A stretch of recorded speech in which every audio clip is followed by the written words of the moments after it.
Chers frères et sœurs au Seigneur Jésus, je vous salue dans le nom puissant de notre Seigneur Sauveur Jésus-Christ. Je salue aussi les païens, les religieux et les athées, car le message que nous envoie aujourd'hui les concerne aussi. Je prie en cet instant que le Seigneur Jésus-Christ ouvre et touche le cœur de ces gens afin qu'ils connaissent quels sont les dangers de l'idolâtrie. Et que le Seigneur Jésus-Christ fasse grâce à miséricorde de sa compassion et sa bonté. Car le Père, c'est toi seul qui peux sonder les reins et le cœur des humains.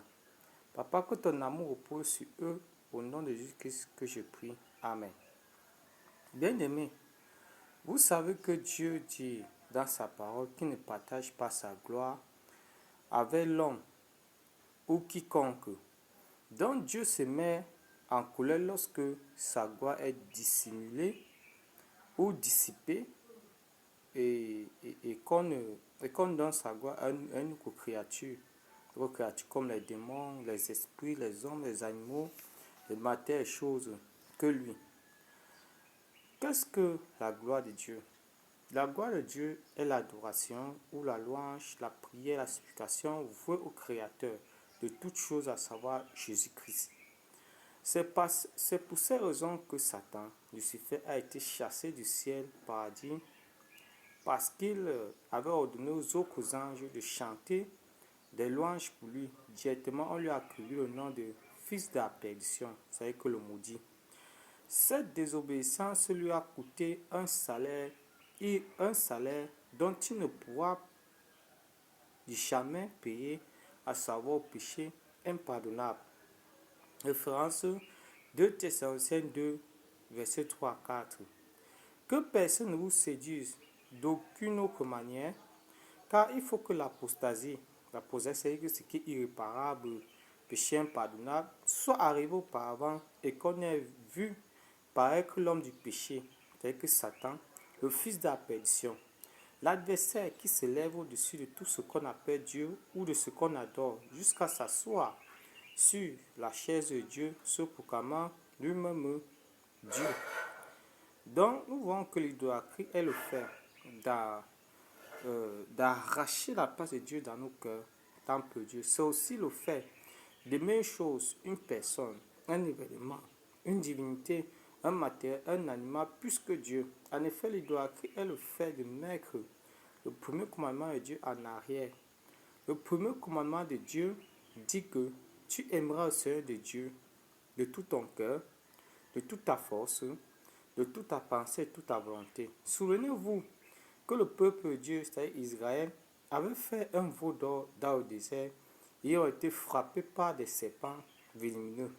Dieu dit encore, n'imitez pas les voies des nations, car c'est à cause de ces abominations, c'est l'idolâtrie, que je les ai chassés devant ma face. Dieu n'aime pas l'idolâtrie puisqu'on donne la gloire de Dieu à une autre personne en lui faisant des éloges, en lui faisant Dieu.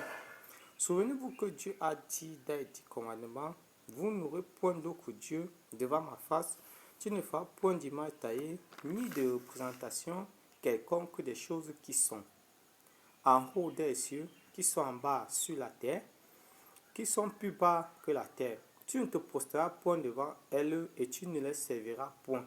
Car moi, l'Éternel ton Dieu, je suis un Dieu jaloux qui punit l'iniquité des pères sur les enfants jusqu'à la 3e, à la 4e génération de ceux qui me haïssent, de ceux qui sont les idolâtres. Je prie que Dieu sauve mes frères et sœurs qui sont en captivité chez les catholiques, les musulmans, les bouddhistes et les autres sectes, car l'idolâtrie est aussi le fait de croire à un autre Dieu que Jésus-Christ. Maintenant, voyons les différents types d'idolâtrie. Beaucoup de religieux taxent les catholiques et les traditionnalistes d'idolâtres, alors qu'eux-mêmes sont aussi les idolâtres. Je répète, toute religion qui adore ou associe Jésus à d'autres divinités sont les idolâtres. Exemple, les brahmanistes, les autres églises dites réveillées, qui sont en réalité endormies, disent que la gloire de Dieu en hébreu est Shekinah.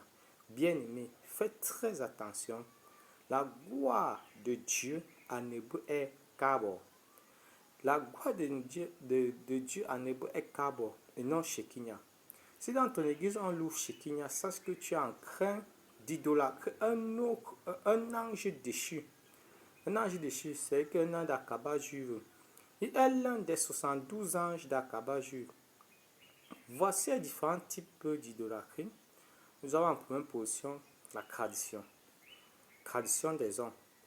Qui est un culte voué aux ancêtres, aux esprits, soit de la forêt, un exemple pygmée, soit les esprits des eaux, le Gondo Shesawa, les esprits des montagnes. Exemple, la tradition des cultes des ancêtres chez Bamike.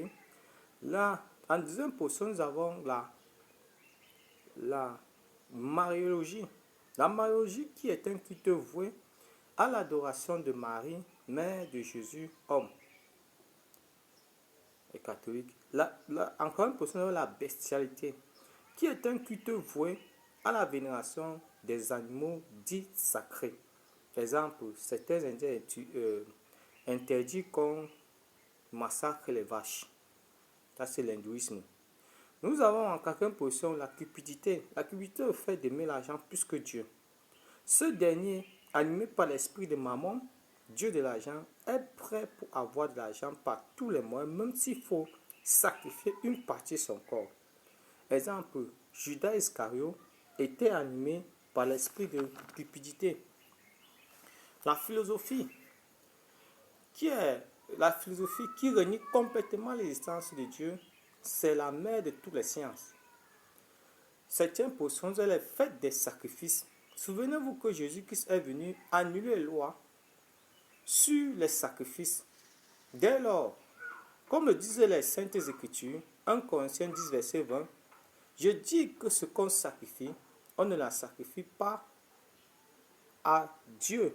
Or, je ne veux pas que vous soyez en communion avec les démons. Fuyez les faits sacrifices, ce qui m'étonne que certains chrétiens partent encore manger et viande sacrifiée aux idoles. Pourtant, interdit chez les musulmans lors des fêtes de la tabaski, que Dieu vous aide. Les excès de table ou encore la gourmandise ou la goutinerie. Donc, c'est au fait d'aimer la nourriture plus que Dieu. Nous avons l'ivonnerie. L'ivonnerie qui est le fait d'aimer le vin, c'est que l'alcool, plus que tout, plus que Dieu. Nous avons la luxure. La luxure qui est la recherche démesurée du plaisir sexuel. Ce dernier utilise les gadgets pour se satisfaire sexuellement. Nous avons les passions et les désirs. Lorsqu'on aime les désirs plus que Dieu, on est idolâtre. Référence 2 Timothée 3. En effet, le passage de Timothée 3 nous parle des personnes ayant revêtu l'esprit de l'idolâtrie, c'est-à-dire que la marque d'Abed, que nous en parlerons en détail dans un autre chapitre. Dans un autre chapitre, en 11e position, nous avons le fanatisme. Le fanatisme qui est le fait de vénérer un être humain jusqu'à lui donner des louanges. J'appellerai encore le suivisme moutonnier. Exemple, les supporters de football, de basketball, de catch, tout ça. C'est vraiment trop honteux. D'aucuns se disent chrétiens, mais en réalité, ils vénèrent les stars de football, de musique, même de gospel, au point de bagarrer ou de se tuer pour eux. D'autres ont créé des camps dont les fans, par exemple, de Lionel Messi et de l'autre côté, les fans de Ronaldo. Un vrai chrétien ne doit pas être fan d'un être humain. Même l'apôtre Paul et Barnabas avaient refusé qu'on les vénère. Référence acte 14. À Lystre, je cite, à Lystre, il y avait un homme boiteux de naissance qui écoutait la parole de Dieu prêchée par les apôtres Paul et Barnabas. Comme il avait la foi d'être guéri, alors Paul dit, lève-toi et tiens-toi sur tes pieds. Et subitement, à la vue de la parole de Paul, conduit par le Saint-Esprit, il se leva d'un bond et loua l'Éternel. Alors les habitants voient ce que les apôtres avaient fait à ce boiteux qui, dorénavant, pouvait maintenant marcher comme tout homme normal, se mit à élever la voix en disant, en langue lycoanite, ils ont dit, les dieux sous une forme humaine sont descendus vers nous. Ils surnommaient Paul Mercure et Barnabas Jupiter. Jupiter, nom des dieux lycoaniens.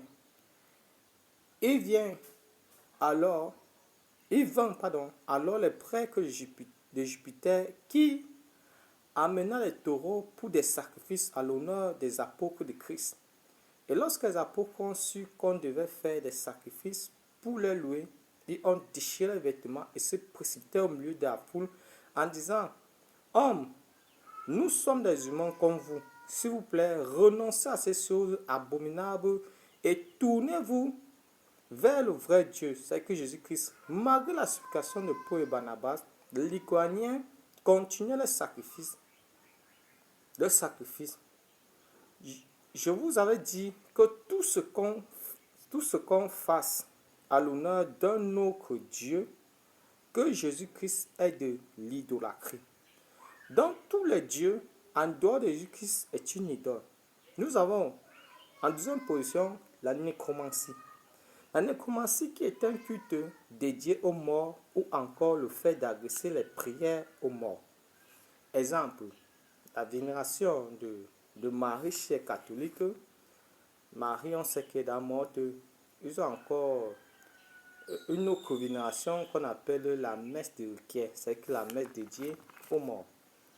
L'adoration du soi-disant prophète Mohammed chez les musulmans, l'invocation de l'esprit de Branham chez les branhamistes, le culte des ancêtres. Bien-aimés, fuyez la nécromancie, car Dieu n'aime pas qu'on parle à un mort. Si tu as déjà fait cela ou participé à ces cérémonies bizarres, repens-toi. Le culte des anges, c'est le fait d'adorer, d'adresser par des prières à un ange. En réalité, ce n'est pas aux anges de Dieu qu'on adresse des prières, mais plutôt aux démons. Ange déchu. Jésus dit dans Jean 4, vous ne savez pas ce que vous adorez. Vous ne savez pas ce que vous adorez, car nous savons ce que nous adorons. Le salut vient des Juifs. La seule personne qu'on doit adorer est le Seigneur Jésus-Christ. Je répète, la seule personne qu'on doit adorer, c'est le Seigneur Jésus-Christ. Les anges de Dieu sont au service de Dieu, pour la gloire de Dieu, tandis que les voyous, c'est-à-dire que Satan et son armée, et tous les anges déchus, marchent selon le désir de leur cœur. Les prêtres catholiques et les autres religions conduisent les religieux dans l'idolâtrie, car vénérer un saint ou un ange est synonyme d'adoration des démons. Exemple, nous avons la référence d'Apocalypse 21, où lorsque l'apôtre Jean avait reçu la révélation, il est tombé aux pieds de l'ange pour l'adorer. L'ange lui a dit ceci, c'était l'ange Gabriel a dit ceci que je suis ton compagnon de service, adore Dieu. Donc même un ange de Dieu n'accepte pas qu'on l'adore, mais il nous conduit à adorer Dieu. Quatrième position, nous avons aussi la mondanité ou encore la mode. Beaucoup de faux pasteurs et docteurs disent que Dieu regarde rien que le corps et nous sommes dans le temps moderne. Mes chers amis, devant Dieu, le temps d'influence perd une époque. Car Jésus dit, ne croyez pas que je suis venu abolir la loi ou les prophètes. Je suis venu non pour abolir, mais pour accomplir. Les mêmes lois que Dieu a prescrites dans Genèse 1, verset 4. Au temps de la création de l'univers, oui, Dieu a dit que Dieu vit que la lumière était bonne et Dieu sépara la lumière d'avec les ténèbres. Jusqu'aux lois qu'il a données à Moïse sur le mont Horeb, les lois du Seigneur Jésus-Christ et les lois et aussi les lois prêchées par les apôtres, comme Pierre, Jacques, Paul et bien d'autres, n'ont pas changé. On ne doit pas s'appuyer sur la mode pour confondre la merveilleuse parole de notre Seigneur Jésus-Christ. Jésus ne force personne à venir vers lui. C'est pourquoi il dit, celui qui aura cru, c'est-à-dire que personne consciente, vous le baptisez. Jésus ne veut pas le nombre, mais veut la qualité. C'est pourquoi les sœurs doivent s'habiller d'une manière décente et non montante, comme le disent 1 Timothée 2, verset 9. Le vrai chrétien ou chrétienne doit haïr la mode et se contempler de la parole de Dieu, à savoir la modestie, la chasteté, la simplicité, l'amour, le pardon. En effet, le respect total de la parole de Dieu, à savoir la sainte doctrine et non la mode. Nous avons en quatrième position le robotisme ou encore l'intelligence artificielle, abrégé AI. Quatrième position de l'idolâtrie, nous avons la loterie ou les jeux au hasard. Éphésiens 5, verset 14 dit ceci quoi? Qu'on n'entende ni paroles déshonnêtes, ni propos insensés, ni plaisanteries, c'est-à-dire que les jeux, choses qui sont contraires à la bienséance, qu'on entende plutôt des actions de grâce. Donc, le chrétien ne doit pas jouer au jeu au hasard, mais il doit plutôt poser les actions de grâce. Car sachez-le bien, aucun impudique ou impur ou cupide, c'est-à-dire idolâtre, n'a héritage du royaume de Christ et de Dieu. Ça veut dire que Dieu n'aime pas que l'on s'amuse, mais au contraire qui pose des actions de grâce. Un jour, le Seigneur Christ m'avait parlé du divertissement et il me dit ceci, mon fils Cyril, je n'aime pas trois choses que les hommes commettent, à savoir les barrières, quelle que soit sa langue, que ce soit haute ou court, les comédies, c'est-à-dire que la comédie, c'est que l'humour, les théâtres, les jeux au hasard. Et il a fini par dire aussi les films. Oui, les films qui ne parlent pas de Jésus ou des prophètes de Dieu. Et enfin, les piscines. Puisque les hommes et les femmes montrent leur nudité, d'aucuns entretiennent des rapports sexuels à la plage comme à la piscine. Repentez-vous de ce lieu impudique. Il est écrit dans la parole de Dieu que la seule personne qui peut voir ta nudité est ton mari ou ta femme, mariée légalement et non par les autres personnes. Apocalypse 22, versets 6 à 9. Pour conclure, en conclusion, un idolâtre est une personne qui a remplacé la place de Dieu dans son cœur. Si tu portes une marque d'abet à toi, sache que tu es animé de l'esprit de l'idolâtrie et il faut passer en délivrance. Sinon, au dernier jour, tu seras jeté dans le lac de feu. Et là, ce n'est pas mon souhait, car mon souhait est de vous voir tous au paradis et non en enfer. L'enfer n'est pas pour un certain temps, mais pour la vie éternelle. Fuyez l'idolâtrie. Vous devez adorer rien que Jésus-Christ. Si tu es vraiment chrétien, ne participe plus aux traditions de ton village, au fait du sacrifice, car le sacrifice de Jésus est le seul sacrifice que Dieu attendait. Et il n'y a plus de sacrifice à faire encore sur la terre. Sortez de toute église qui associe Jésus-Christ à d'autres divinités. Que Dieu vous fortifie et que ce message touche le cœur de quelqu'un afin qu'il abandonne l'idolâtrie. Shalom, shalom. Soyez bénis, peuple de Dieu. Amen.